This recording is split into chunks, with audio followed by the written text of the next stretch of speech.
What's up there, you hosers? It's Parallax Abstraction. Welcome to the old time hockey, eh? We're going back and playing hockey the way it's meant to be, when men were men and there was no such thing as concussions and friggin' face masks and all that pussy shit that these modern NHL people do. This is hockey the way it should be, folks. What's going on, guys? I had to do that. Sorry. Yes, indeed. It's Parallax Abstraction, and welcome to PXA Peeks at Old Time Hockey. So, yeah, I'm Canadian, and apparently by law, all Canadians are supposed to both love hockey and know everything about it. But yeah, I'm not a big sports guy, to be honest with you. I follow it a little bit, and that's kind of it.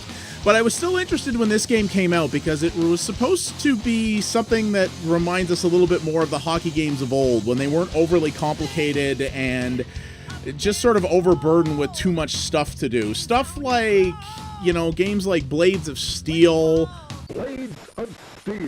Or NHL 94, something like that, where it was really more just about the dumb fun, you know, and that's kind of what I liked about those games. And when I saw what this was about, I thought that was kind of cool. And it's developed by a small Canadian team out of Vancouver called V7 Entertainment. And I was like, well, who's going to know this better than Canadians? So, yeah. So it's kind of interesting here. So there's only two modes in this. There's an exhibition game, which also doubles as the up to 4-player multiplayer mode. There is no online play. And there's a story mode where you're basically playing this ultra small time hockey team called the Schuylkill Hinto Brews, which are sponsored by a tiny microbrewery. And you're supposed to be going through a full season of them and trying to accomplish different objectives in that. That's kind of all there is to it. And it's supposed to be very, very simple at its core, but, well, we're going to get into that a little bit. So, okay, so here's the controller stuff. Now, one thing that's cool about this game is it has multiple different control modes. There's advanced mode, which is sort of what has the majority of the stuff in it. There's beer mode, which, as you can see here, is super, super easy. It basically automates the majority of the stuff. And there's different button layouts for whether you're on offense or defense. And then there's just a 2-button mode. So as you can see, there are modes in here. There's also retro, which is based off of older titles as well. There's also fighting mechanics in this, because, oh yes, there is fighting in this, don't you worry. And the idea was supposed to be that you can make this stupid simple if you just want to screw around, or if you want to play this a little bit more like a light simulation, you can do that. Now, the only problem with this is, though you can pick any of these presets when you're playing the career mode, if you don't play in the advanced mode, it's basically impossible. Because the AI will have access to the full move set, and a lot of your objectives will involve around move sets, particularly checks and the like, that you can't do with these simpler control presets. So you're kind of boned if you don't use that. So that's what I'm going to go into here to show you how this works. So I played, I'm not sure how far into this season I am, but it's a little ways here, and I've been having a really hard time. I have lost all but 2 games.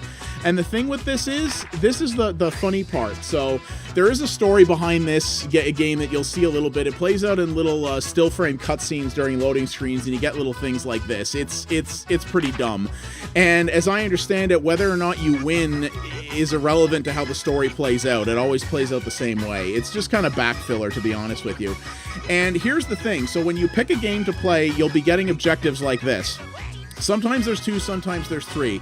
Some of them involve scoring goals, some of them involve hitting players, some of them involve achieving certain moves a certain number of times, something like that. So you can see what these are. Have one of your players reach 2 hits and score in the last 5 minutes of the game.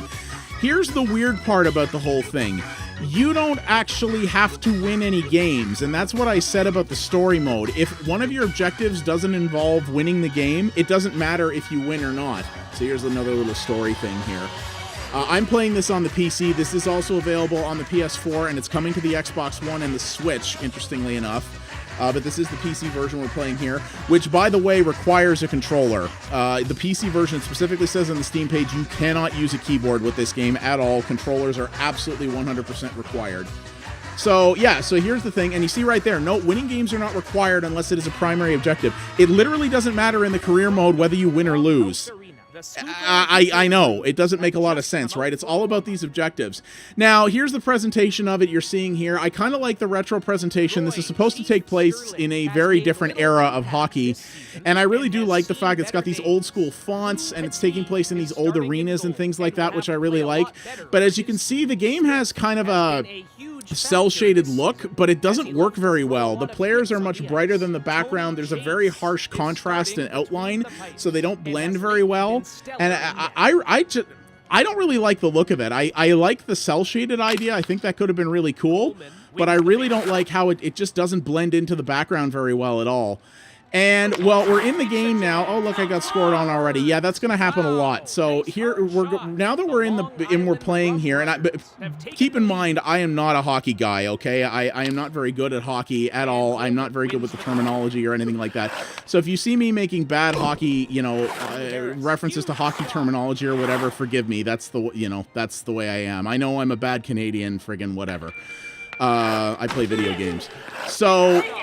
yeah, what your goal is here is it's not all that unlike a, something like an early NHL game or Blades of Steel. Or something like that. The idea of this thing is that you're supposed to... It plays much more like old school hockey. Hits are encouraged, fighting is encouraged. In fact, it's necessary in many cases to win the game. And also now I can't shoot, and I'm not sure why that is. Forgive me for one moment. I think it changed my control preset on me here. Oh yeah, it did. It changed me to 2 buttons, so that's nice. No, that's not what I want at all. Thank you. I was wondering why I couldn't shoot. And you see what I mean there? Like, if you play this with the simpler control presets, you just can't do this career mode, because some of these objectives involve stuff that you literally can't do without it. So...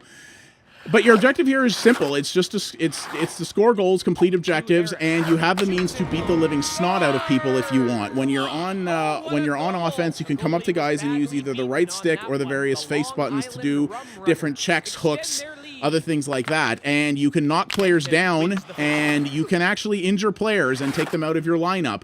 But the skill, the players technically have stats, but none of it really matters. It doesn't really make any difference to how the game plays, at least in my opinion. I haven't seen a fundamental difference there. But you can take players out.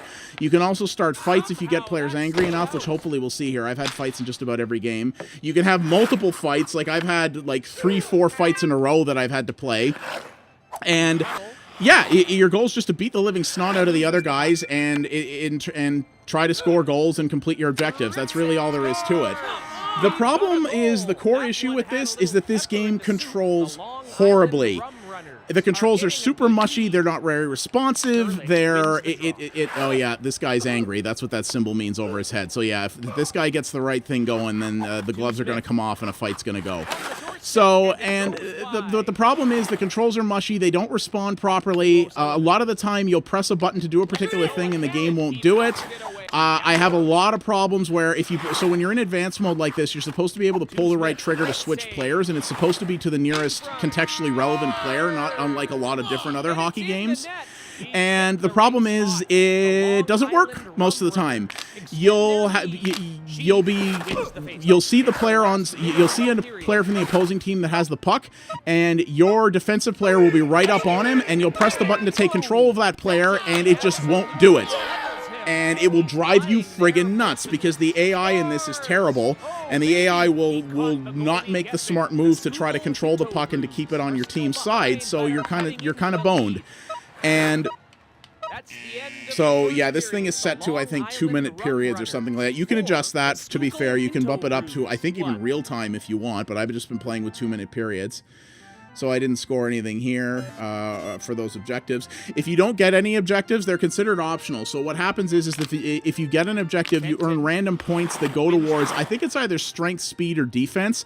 I'm not sure. It's something the game never tutorializes you, because this game has no tutorial whatsoever. Okay, here's a fight here. The fights in this are pathetic. Now, one of the things I really liked about Blades of Steel was that you could, the fighting, that was I think the first hockey game that had fighting in it at all, if I recall correctly. At least the first that I can remember. Probably wasn't the first one. And it was kind of cool because it turned it into a mini fighting game.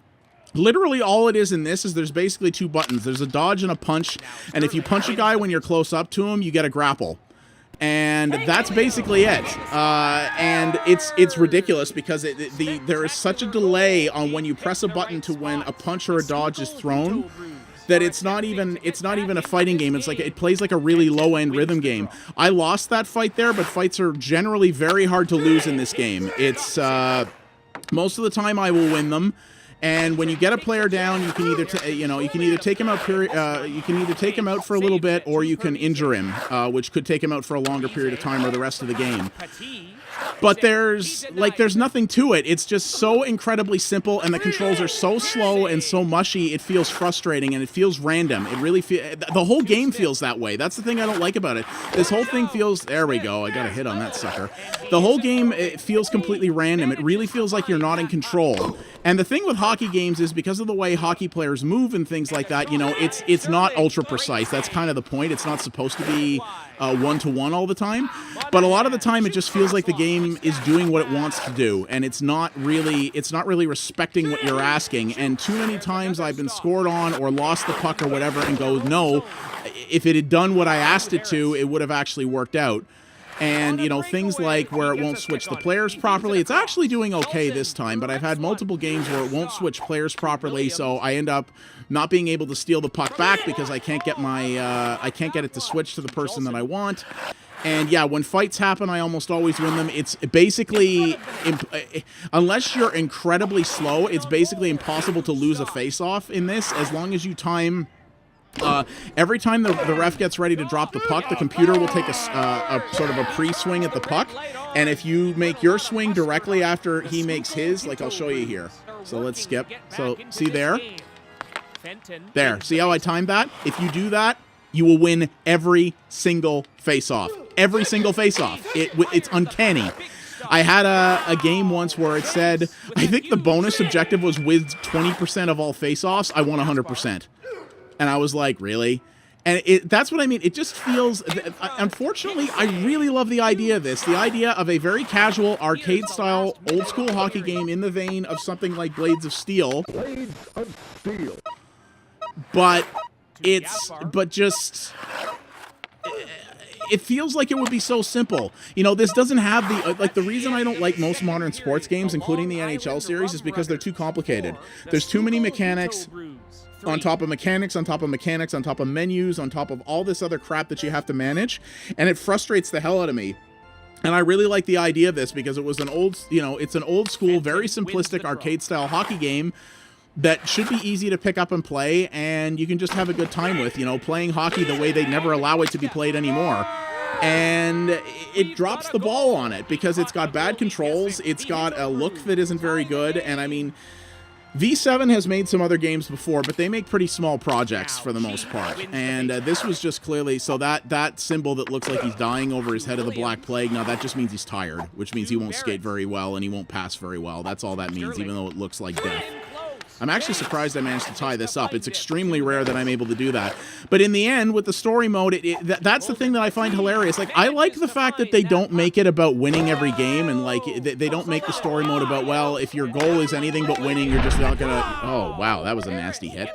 I like the fact that they make it about something other than just winning the game, but they did the polar opposite here, which is that winning the game is literally never important. It doesn't matter if you win or lose. The story will always progress the same way, and you don't have to care. It's all about just doing those bonus objectives. And what the bonus objectives do is, in theory anyway, because it's not explained, they increase the skills of your team, which is great.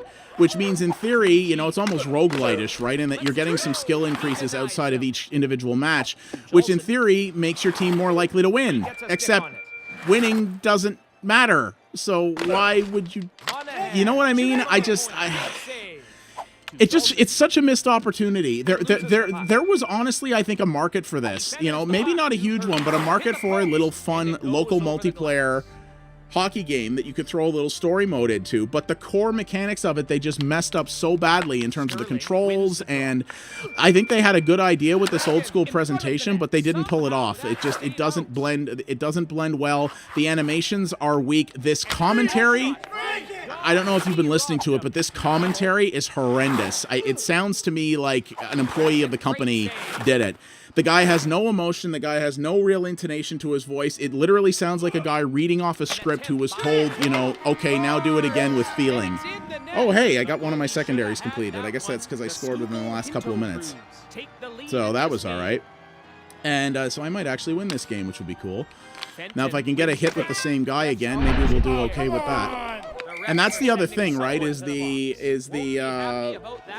So many of these objectives are really difficult. You know, like some of them are, because the controls don't respond. Some of the bonus objectives that you'll be given are dead simple. Some of them are brutally hard, like to the point of being near impossible. And it's just so inconsistent, and it feels like it just feels like so many times that what should be a simple game is fighting you. And I really don't know how they messed it up, because I liked what they were going for, but other than that, ugh. Now, the lack of online play is kind of frustrating in a game that costs around $20, but at the same time, it's not the end of the world. I don't know how much it would really get used. Now, if you had, say, a friend or 2 or 3 friends to play this with on the couch, I could see this being cool. Oh, by the way, I believe you can change it so that there are penalty shots to break ties in this, but by default, ties are permitted. So this game's going to end in a tie. So I got 1 objective completed, which I can still move on. So you can have a rematch, or we can move on. So there, even though I only got 1 objective, I went up 3, and I think that's speed. I'm not sure. So okay, and now we go on to another one here. So so all the teams in this are obviously fake, but they're kind of fun and goofy. So you see here the Portage like Widowmakers, Cobalt Silvers, Long Island Rum Runners, Quebec. A lot of these are Canadian towns too, which I do think is very cool. Yeah, the Schuylkill Hinto Brews. That's the story team. So, you know, that's kind of cool, but all the teams, it's really just aesthetics for the most part. So, and you're going to be playing the Hinto Brews if you play the, interesting. If you play the, campaign here. So, oh, look, so this is literally the first time I've ever had the goal be to win the game. Win at least 10% of the face-offs, trivial. Make Guy Below angry by scoring 3 times on him, while on fire, then instigate him. On fire is basically when you have power play or something of that nature, or when your team is doing really well. So we have to get the team on fire, score on him 3 times, and then try to start a fight with him. That's going to be nearly impossible.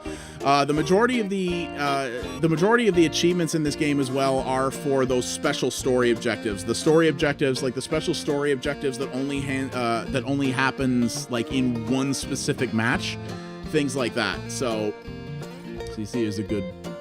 You know, you can't be pulled 3 games in a row without someone noticing that your glove has a hole. You know, stuff like that. It's kind of goofy, but I don't know.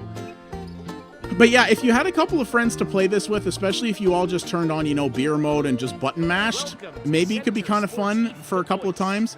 Is it worth $20? I don't think so. At that point, I think you'd be better off getting Blades of Steel and an emulator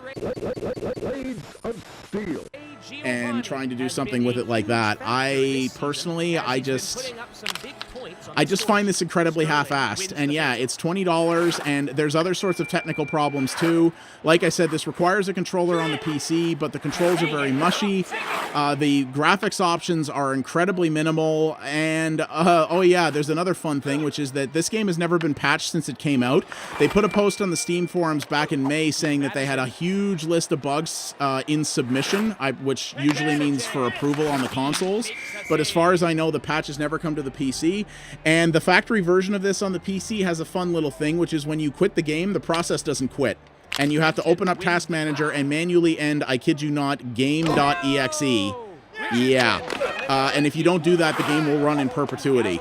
And will be a stuck process, and it will cause all kinds of weird system problems. That has existed literally since it came out, and as far as I can tell, this game has never been patched, and they have certainly, all the big stuff that they promised has never been patched into the PC version.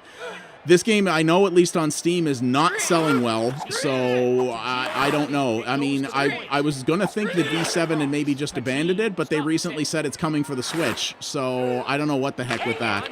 But yeah, I mean, if you want a good old school arcade hockey game to play with a couple of buddies over some beers, then maybe get this when it's on sale for $5 or something. But at full price, it's lacking content. The presentation is not polished. The controls are terrible. It's got technical problems. The campaign is somewhat forgettable, and it's just not.